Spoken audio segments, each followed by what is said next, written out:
29 September 2026 या दिवशी पुन्हा एकदा संघर्ष योद्धा मनोज जरांगे पाटील हे आंदोलनाला सुरुवात करणार आहेत.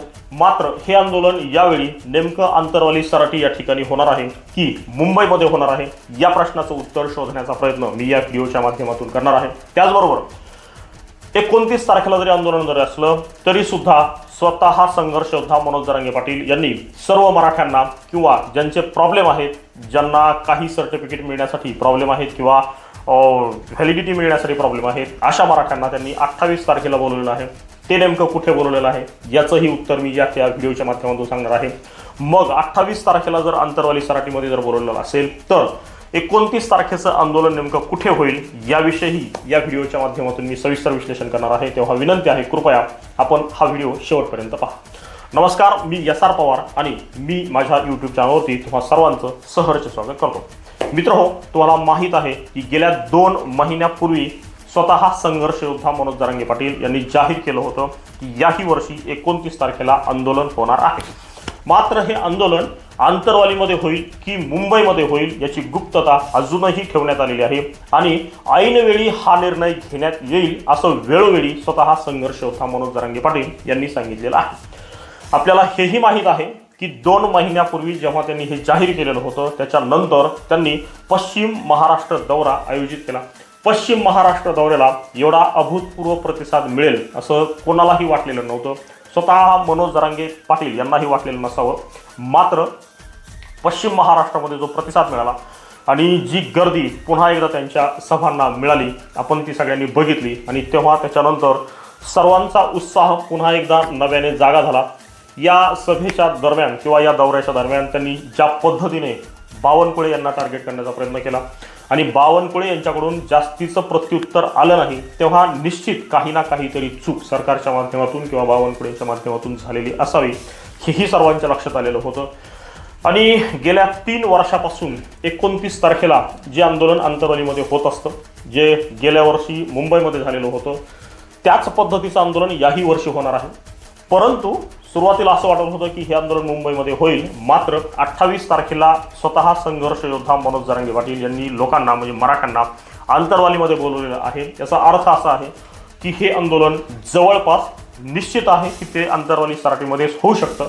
कारण 28 तारखेला जर मराठे आंतरवाली सराटीमध्ये येणार आहेत, ते कशासाठी येणार आहेत तर स्वतः संघर्ष योद्धा मनोज जरांगे पाटील यांनी हे सांगितलेलं आहे की ज्यांना प्रमाणपत्र मिळत नाही, प्रमाणपत्र मिळण्यामध्ये काही त्रुटी दाखवत असतील किंवा काही प्रश्न असतील, काही प्रॉब्लेम असतील, प्रमाणपत्र मिळण्यामध्ये काही अडचणी असतील तर त्यांनी सगळे दस्तावेज घेऊन आंतरवालीमध्ये यायचं आहे.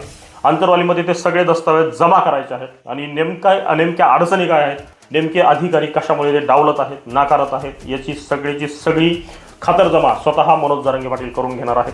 ज्यांच्या व्हॅलिडिटी झाल्या नाही, व्हॅलिडिटी होत नाही आणि व्हॅलिडिटी होण्यासाठी जे काही प्रॉब्लेम आहेत त्यांच्या फाईल घेऊन सुद्धा 28 तारखेला सर्वांना मनोज जरांगे पाटील यांनी आंतरवाली सराटीमध्ये बोलवलेलं आहे.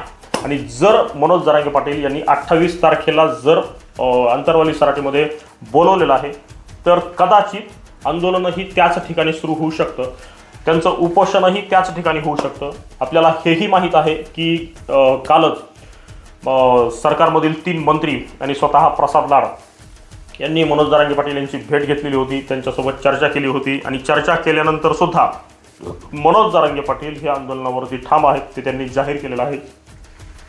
29 तारखेचं आंदोलन हे होणारच आहे हे त्यांनी वेळोवेळी सांगितलेलं आहे.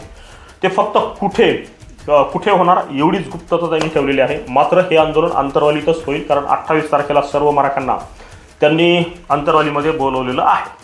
आता आंदोलनामध्ये 28 तारखेच्या दिवशी किती मराठे येतात, किती प्रश्न घेऊन येतात त्याच्यावरून या आंदोलनाची तीव्रता निश्चित होऊ शकते. म्हणजे जर समजा अगदी 4-2 जर लोक जर आली तर मग कदाचित त्याची तीव्रता कमी असू शकते किंवा जास्त प्रश्न नाहीत किंवा जास्त लोकांना अडवलं जात नाही अशा पद्धतीचा संदेश कदाचित जाऊ शकतो.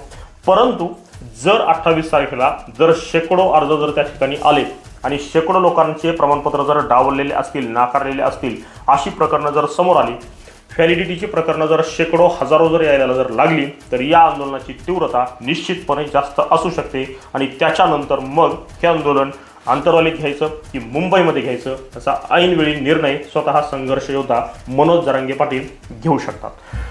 मला असं वाटतं की सरकारने त्यांना जी माहिती दिलेली आहे आणि अधिकारी ऐकत नाही अशा पद्धतीचं जे सांगितलेलं होतं ते सुद्धा समजण्याच्या पलीकडचं होतं. कारण सरकार तुम्ही सरकार म्हणून जेव्हा खुर्चीवरती बसता आणि तुमच्या अधिकाऱ्यांची तुम्ही निवड करता तर त्या अधिकाऱ्यांनी तुमचं ऐकावं हे गृहीत धरलेलं असतं. नव्हे तसा आदेश असतो आणि तरी सुद्धा जर हे अधिकारी ऐकत नसतील तर मग कुठेतरी घोळ आहे, कुठेतरी दोष आहे आणि कुणीतरी चुकतंय हे निश्चित आहे.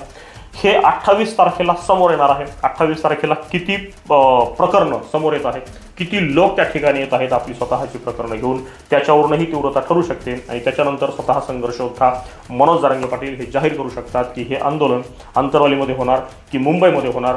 परंतु मुंबईची तशी तयारी अजूनही झालेली नाही किंवा त्या पद्धतीनं तयारी सुरू नाही. जेव्हा मुंबईला 2 वेळा जेव्हा मराठे मुंबईला गेलेले होते तेव्हा त्याची तयारी फार दिवस अगोदर सुरू होती. म्हणजे एकदम सुरुवातीला जेव्हा पाटील आणि मराठे मुंबईमध्ये गेलेले होते त्याची तयारी जवळपास 1 ते 1.5 महिना अगोदर सुरू होती. गेल्या वर्षी जेव्हा स्वतः संघर्ष योद्धा मनोज जरांगे पाटील यांनी उपोषण मुंबईमध्ये करायचं हे खूप अगोदर जाहीर केलं होतं. मराठ्यांनी फार मोठी तयारी केलेली होती. तशी तयारी यावर्षी जवळपास नाही. ऐनवेळी जर निर्णय झाला मराठे जाऊ शकतात, तितकी संख्या जमू शकते आणि हे आपल्या लक्षात आलं होतं पश्चिम महाराष्ट्राच्या दौऱ्यामधून. कारण दौरा अचानकच ठरलेला होता, त्याला फार दिवस आधी नव्हतं आणि त्याची फार तयारी एवढी असेल असंही वाटलेलं नव्हतं. मात्र जेव्हा सभांना सुरुवात झाली, मनोज जरांगेंच्या भेटीगाठी सुरू झाल्या आणि प्रतिसाद यायला लागला. अगदी पहिली सभा झाली, त्याच्यानंतर मग पुढचे लोक अजून तावून एकत्र यायला लागले आणि संख्या फार जास्त जोडायला लागली. अगदी त्याच पद्धतीने अगदी पहिल्या दिवशी म्हणजे ज्या दिवशी जायचं आहे त्याच्या अगोदरच्या दिवशी जरी जरांगे पाटलांनी जरी जाहीर केलं की आपल्याला मुंबईला जायचं आहे तरीसुद्धा मराठे ऐनवेळीसुद्धा निघू शकतात. हा आजपर्यंतचा अनुभव आहे. तेव्हा आत्ता तरी असं वाटतंय की हे आंदोलन अंतरवाली सराटीमध्येच होईल. मात्र जर जरांगे पाटलांनी निर्णय घेतला आणि नाकारलेले अर्ज जर जास्त संख्येने जर आले तर मग मात्र हे आंदोलन मुंबईच्या दिशेने कूच होऊ शकतं. बाकी आपले मतं वेगवेगळी असू शकतात. हे पाहायला आपल्याला निश्चितपणे 28 तारखेचं त्यांचा आढावा घ्यावा लागेल आणि 28 तारखेला नेमके किती मराठी त्या ठिकाणी येतात, किती जणांचे प्रमाणपत्र डावललेले आहेत हे पाहावं लागेल आणि त्याच्यानंतरच पुढील दिशा निश्चित होईल.